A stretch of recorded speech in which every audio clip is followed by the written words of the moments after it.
Hello mga kababayan, magandang gabi po, magandang umaga. Ako po ulit si Deo Durano. So, komentaryon lang po natin itong sinasabi ni Lacson na kailangan daw sumailalim sa matinding background check ito si Orly Codesa. Bakit po? Bakit hindi niya kini-question nung time na nung nandoon siya sa Senado, nung bago pa lang manumpa? Dapat kini-question mo ng kagad Senador Lacson. Bakit ngayon mo lang sinasabi yan? Dahil nabanggit ang pangalan ni Romualdez, kaya mo ngayon kini-question? Yun ang nakakalungkot dito mga kababayan. Pag nababanggit ba ang pangalan ni Romualdez, talagang naapektuhan pati ang buong Senado, mga kababayan.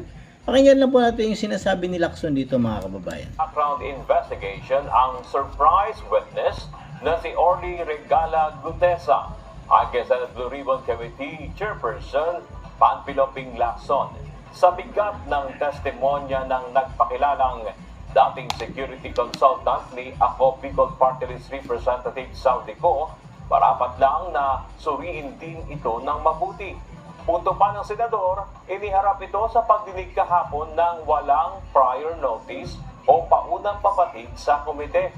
Lalo pa anyang lumala ang usapin ng itanggi ng abogadong nakapangalan sa sinumpaang salaysay ni Gutesa na siyang nagnotaryo, pumirma o tumulong sa paghahanda ng dokumento.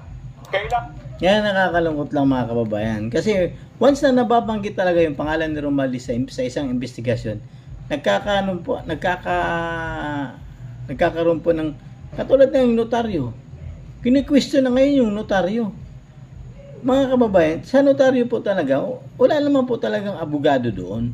Ang nandoon po, assistant lang. O di kaya yung nangungumisyon doon sa notaryo ng abogado.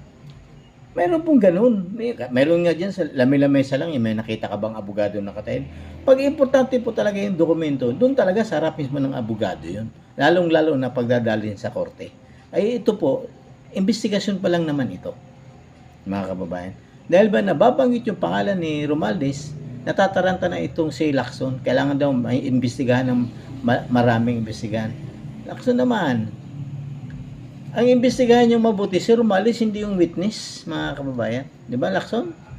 Bakit ganun? Parang natataranta kayo. Di ba, mga kababayan? Dapat lang po, imbestigahan po talaga si Romualdez kasi ang dami na pong nagkukunik sa kanya regarding po dyan. Di ba, mga kababayan? Kasi, hindi naman po pwede yung pag nagwe-witness ka, ang balita ko, yung nagnotaryo, taga BGMP daw, di umano. O, doon nagtatrabaho sa BGMP. Yan ang wala kung hanggang